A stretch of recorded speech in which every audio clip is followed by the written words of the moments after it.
Cara cepat distribusi dan produksi konten. Kenapa penting sekali? Agar kita bisa meningkatkan kualitas video kita juga, meningkatkan juga bagaimana ini menjadi sesuatu yang bagus, yang terbaik dan menghemat waktu.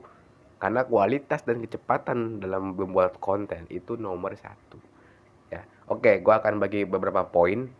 Yang pertama, sistem clipping. Nah, ini sangat lagi naik daun sekali di mana ada video panjang di YouTube, ya, durasinya 30 menit atau video podcast yang 1 jam di clipping menjadi 3 video. Jadi misalnya durasinya masing-masing 1 menit, masing-masing 3 menit. Kenapa? Agar memudahkan jangkauan penontonnya. Dan bahkan sekarang pun ada loh AI yang bisa membuat sistem seperti ini.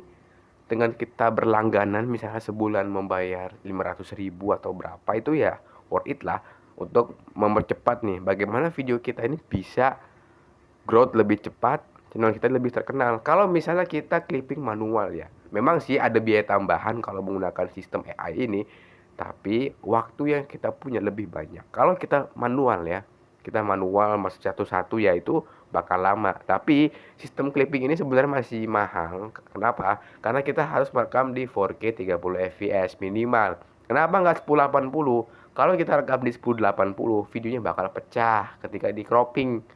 Ya, kan YouTube kan kotak nih 16:9.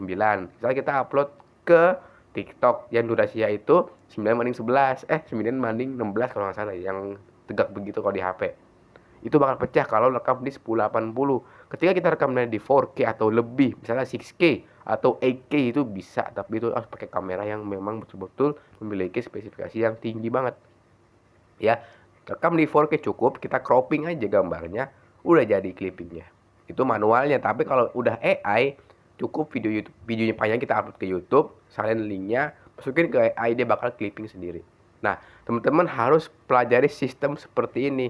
Kenapa? Karena zaman sekarang nggak perlu kita kerja manual, cukup dengan AI yang akan membantu pekerjaan harian kita. Yang kedua adalah pelajari sistem automation. Kenapa automation ini sangat penting? Agar kita mempermudah pekerjaan kita, memperhemat waktu.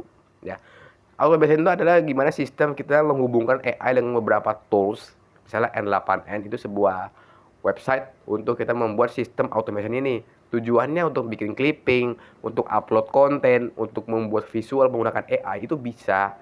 Ya, nanti akan gua pelajari terlebih dahulu karena ini cukup rumit sekali. Dan teman-teman ini nggak perlu basic yang terlalu dalam ya.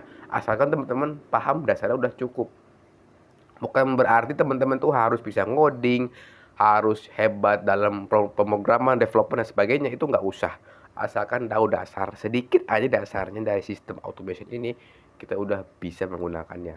Apakah ini berbayar? Jawabannya adalah berbayar. Ya, teman-teman bisa pilih paketnya di website N8N atau teman-teman nonton di tutorial di YouTube, banyak sekali membuat sistem automation ini. Karena gue melihat prospek ke depannya, kalau untuk konten-konten atau upload konten setiap harinya nggak perlu pakai manual sistem, dimana orang upload jam segini bikin konten masih manual, udah nggak perlu, cukup menggunakan sistem AI saja sudah jadi konten yang ingin kita buat. Sisihkan uang lebih untuk upgrade alat yang terbaik. Ya, kalau kita mau bikin sistem, kita juga harus punya alat yang prepare. Misalnya laptop yang lebih prepare adalah spesifikasinya lebih tinggi, bukan untuk pamer ya, karena orang kita kan suka bilang, wah ngapain sih lu beli iPhone pamer. Enggak lah, ini untuk kebutuhan kita. Misalnya kita beli laptop harganya 20 juta MacBook atau sebagainya lah, untuk sistem pengembangan AI atau sistem otomasi ya nggak apa-apa lah, orang buat belajar kok.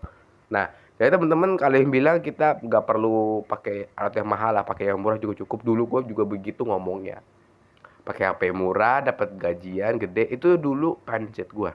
Tapi sekarang kita upgrade alat kita. Ya, apakah gua harus beli kamera harganya 50 juta? Nggak usah, yang penting alat yang kita pakai itu cukup untuk menopang kebutuhan kita nih. Kalau misalnya kita bikin konten pakai kamera mahal tapi kita nggak bisa ngomong kayak begini, ya sama aja bohong, tidak ada hasil yang kelihatan.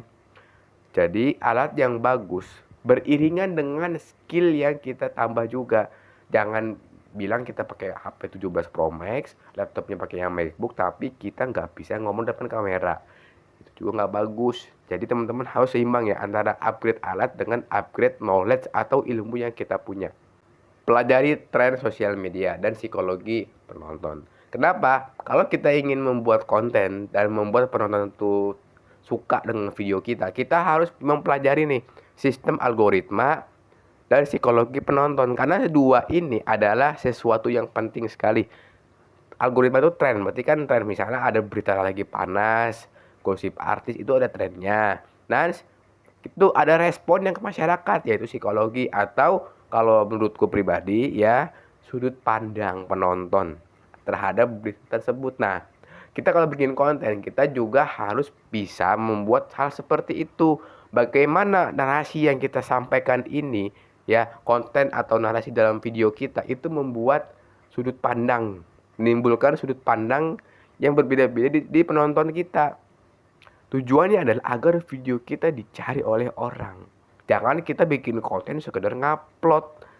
Itu juga anak SMP bisa bikin kayak begitu. Jadi buatlah kontennya sistematis, bukan hanya sistemnya otomatis, tapi bagaimana video kita berdampak dan menimbulkan sudut pandang kepada penonton.